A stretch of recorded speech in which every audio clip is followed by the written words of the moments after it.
January 30th, 2025, a Thursday, was a very busy day in Mount Pleasant, Iowa, at the Henry County Courthouse at the Henry County Board of Supervisors meeting.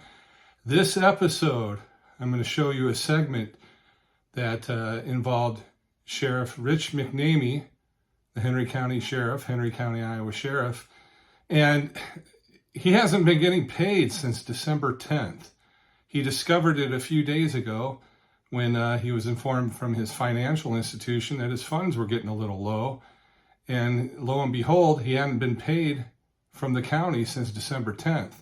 Upon further investigation, he found out that his paychecks were routed to a financial institution called Green Dot Bank. It's a payday loan type of institution out of Texas. This was not something he authorized or approved in any way. This is now under criminal investigation, and he went to the Board of Supervisors on Thursday, January 30th, to find out when he's going to get paid. Now, I know this is called Henry County, but it sure sounds a lot like Hazard County, so you're going to want to watch this. This episode is brought to you by Griner Auto Body of Washington, Iowa, using state-of-the-art techniques and decades of experience to get your car back on the road after an accident. Car Doctor of Washington, Iowa, no matter who Frankensteined it, they can fix and clean and customize it. McDonald Boneyard of Keota, Iowa, for all of your farm equipment and auto recycling needs. Hinshaw Trailer Sales of Richland, Iowa. You need a trailer. They've got your trailer, and they fix what they sell and don't in their full-time repair shop. Girling Repair of Winfield, Iowa. If your mower is dead, call Fred, your Husqvarna, Aaron's, and Gravely dealer.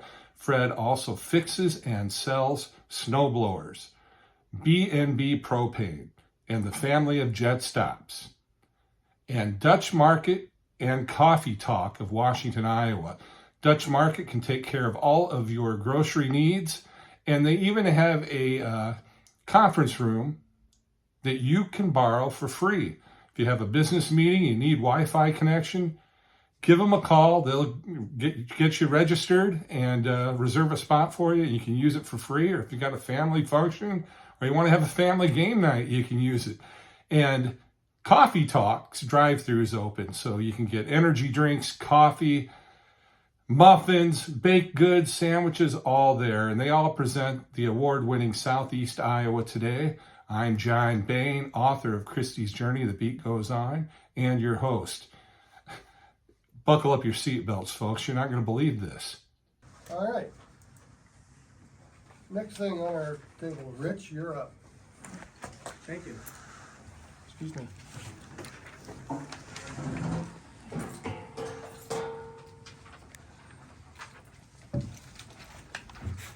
Not exactly sure which topic I'm on the agenda for first, so I'll start with It says wage increases. Wage issues. wage issues. Okay, so I'll hand you that. Copy for Chad. That's Chad. Thank you. For you, Steve. As you guys are aware, I came to you earlier this week, and I came to the auditor as well. This is an ongoing criminal investigation as well, so I want to be gentle on how I speak here. But late last week, I went into my local financial institution to get some cash for some weekend travel, and I was told that my account was nearly zero, which I tried to keep an eye on, but I don't audit my checking account every day. Upon checking over the weekend and paying some local bills of my own, I discovered that I had not received a payroll reimbursement since December 10th. Went into Robin's office on Monday morning, did some checking, and I found that indeed my last paycheck, I normally divide that. I send some to my mortgage company, and I send some to my checking account at a local financial institution so that I could take care of my personal business. December 10th was the last date of payroll in which my bank received my payroll so I could pay my bills. Upon checking, we found it December 10th or 11th. Robin, you can help me with that date if I'm incorrect. Instead of sending it to the 5-Star Community Credit Union where I do my local banking, that payroll was sent to Green Dot Bank, which I learned by a Google search was a payday loan type of business, a bank in, I believe, Ohio. It's Ohio, but I know the company's out of Texas, so I Okay. don't even know. Regardless, I did not ask for that to be sent there. Inadvertently, it's been changed. The computer showed that the payroll clerk did it. Payroll clerk said she did not do it. Regardless, my payroll has not been deposited in my bank account. I got some outstanding bills I'd like to get paid. Mr. Dietrich was kind enough to help me through that process. Asked me to bring in some documents showing that my financial institution did not receive the money. So I have on the top of my packet a letter from the Five Star Credit Union saying that I have not had a payroll deposit since December 11th. There's been 3 payrolls since then. They were the December 24th, January 7th, and January 21st. And then he asked me to provide some documentation about Green Dot Bank, and that's in the following documents. From Pilot Grove, who handles the county's ACH payments and so forth. And it shows that it was sent to Green Dot Bank on those 3 dates, and the dollar amounts and the account numbers provided. So I'm here today basically just to say, when can I get paid? You know, luckily the portion of my payroll that goes to my mortgage has been made, so I'm not losing my home or my farm.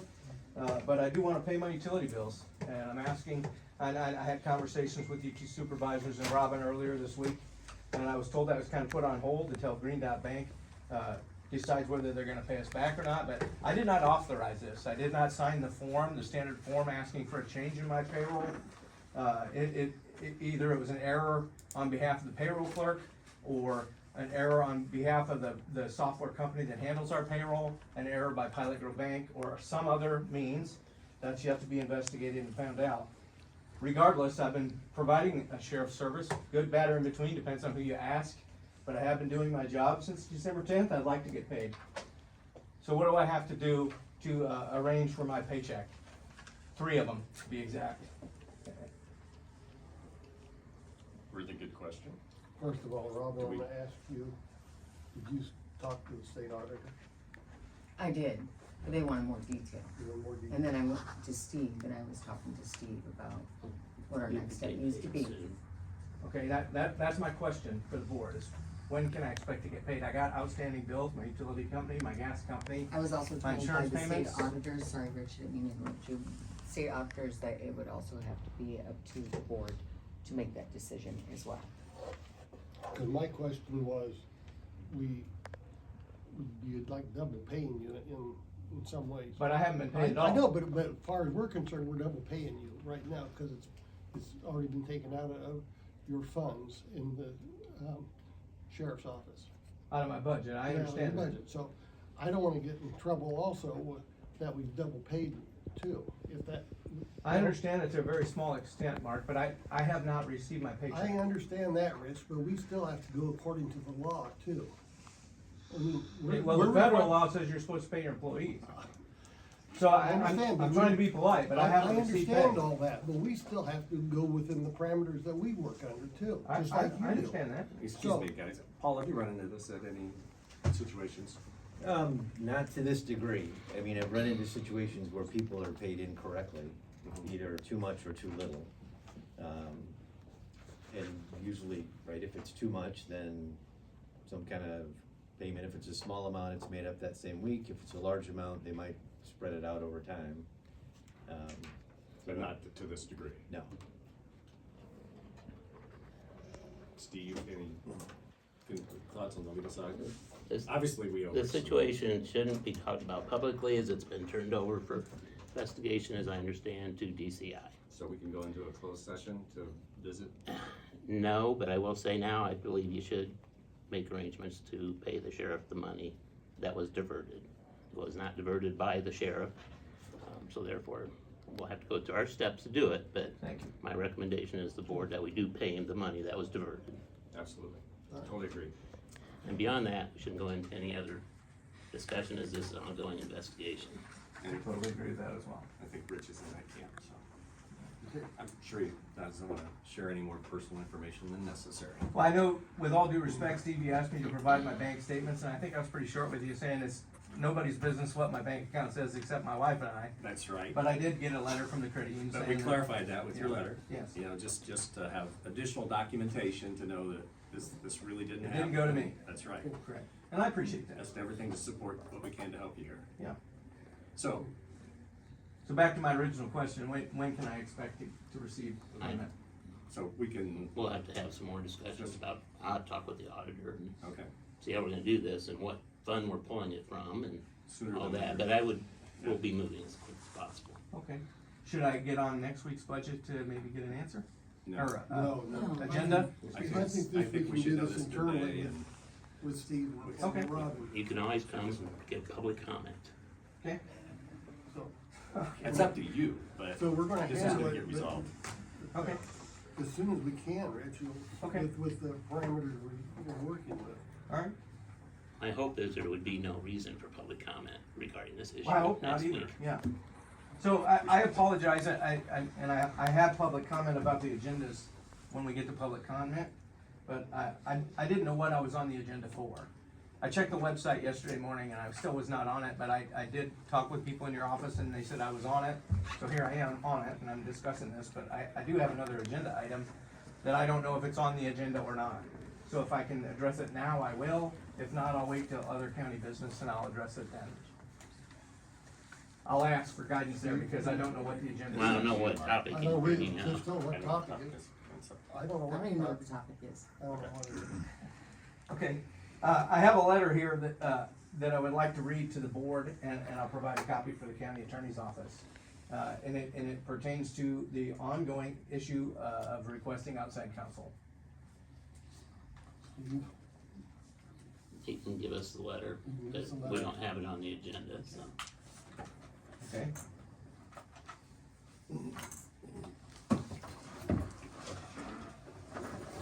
Copy for Chad. Thank you. And I'll give you the copy here in just a minute. So, this is a letter addressed to the county attorney, and the board of supervisors. I'll just basically read the beginning. Dear the supervisors of Henry County and the Henry County attorney, I addressed both in this communication and hope it helps to have each of you see what I am communicating with the other. Then I'll skip to, the next page, or excuse me, 2 pages later, where it says to the board of supervisors, and I'll just quickly read this to you, and then I'll provide the county attorney's copy you can deliver.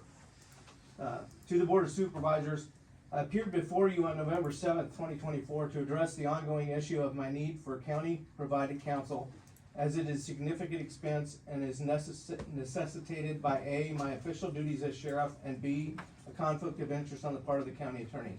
I provided a detailed basis, including precedent from our state Supreme Court, in support of my request. The board took the matter under advisement and decided to deny my request based on the legal advice of the county attorney. He has never cited any court cases in support of his position. He cites the language of 331-756 sub 6. He must know that there are times when a county attorney cannot represent an officer due to conflict of interest, because such situations are addressed in the Code of Iowa in section 331-754. In criminal matters, substitute counsel is appointed by the chief judge of the local judicial district. In civil matters, that duty falls to the board of supervisors. I made this request first late in 2023 and got approval by the board, and payment of a few bills early in 2024 as a result. As we all know, the board later reversed that decision at the direction of the county attorney, and he clawed back the money from that counsel, an act that I doubt is legal. By what authority can a person pay a bill and then, under pain of some sort of prosecution, demand the return of the money? I doubt there is such legal authority unless it is shown that the bill was some sort of fraud by the vendor. My renewed request in November was denied. Now I return again, asking the board to approve me to obtain counsel to represent me in pending proceedings. Emphasis on proceeding. My office received public records requests under Chapter 22 of the Iowa Code, one of which came from County Attorney Stater's personal friend, Attorney Danny Cornell, who represents the Wagler family. I responded to this records request in early August of last year.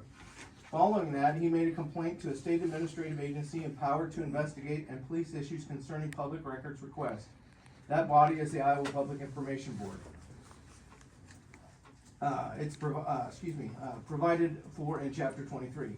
Cornell complained to IPIB about my response to his request.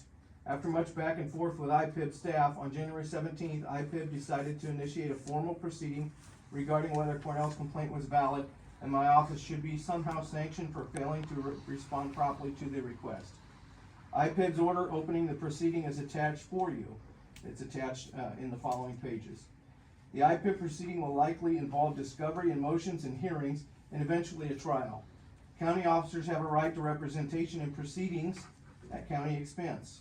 Emphasis on proceedings at county expense. This is implied in 331.33 sub 10 and is more explicit in 331.754 sub 6. That section directs that cost of outside counsel should be borne by the budget of the county attorney. As you can see from the letter I'm sending to the county attorney, I'm asking him if he asserts that he must be my counsel, be counsel for me and my office in the proceeding, or if he will decline the representation due to the conflict of interest. I hope he replies quickly to my letter and sends his reply to you all as well as me. You can see that while I asked for his input on this question, my position is quite clear, and I want to be really emphatical on this. It would be completely improper and likely unethical for the county attorney to represent me and my office in this proceeding. It's pending. He has represented other county entities regarding the records request for the same requester, and a position he took in that representation was not supported by IPID. Not supported by IPID. He interfered with my original effort to reply to Cornell's request by A, holding on to some involved materials for weeks without communication back to me, and B, instructing Mr. Derek Wellington not to report computer search results back to me as I had requested. These requests have grown to involve requests for copies of communication between myself and my counsel on an issue about which the county attorney and I are in dispute. There are numerous ways in which this is a quote-unquote textbook conflict of interest of the county attorney to represent me and my office in this proceeding. While I await his answer on that question and will read it with interest, for now my position is that I must have outside counsel provided to me for this proceeding. I once again make a request to the Board of Supervisors, Henry County, to approve Ellis Law as my counsel from outside, and I will note that they are my counsel since last July 1st. What happens if the board decides to not appoint counsel to represent a county officer in a civil proceeding when the county attorney is conflicted? To answer, I ask the supervisors to take notice of Smith versus the Board of Supervisors, 320 MW 2D 589, Iowa 1982. The case concerned a situation where two county department heads in Des Moines County, ironically, our neighbor, litigated a proceeding against their Board of Supervisors.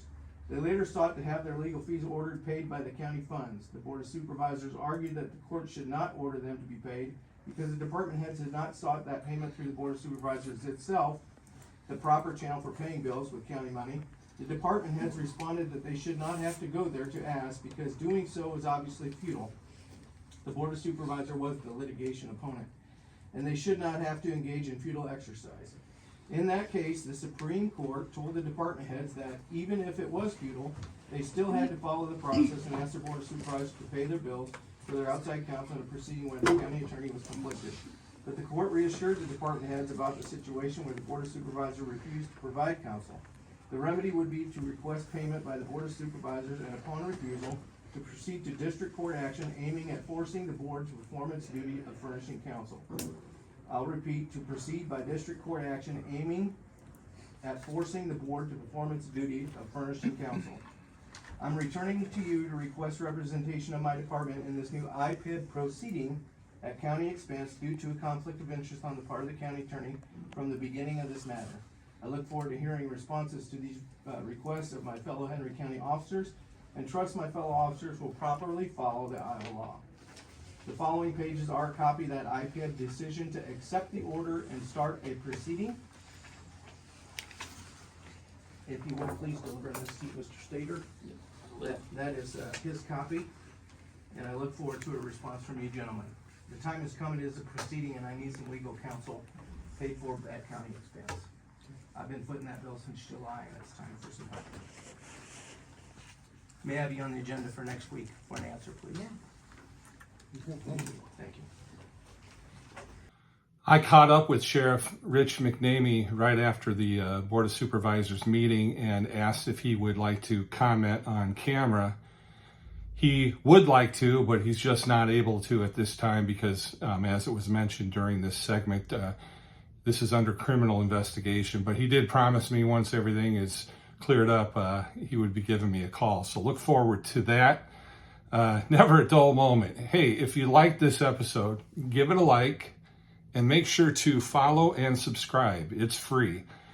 Thank you for watching, and thank you to my sponsors: Griner Auto Body, Car Doctor, McDonald Boneyard, Hinshaw Trailer Sales, Girling Repair, B&B Propane, and the family of Jet Stops, and the Dutch Market and Coffee Talk.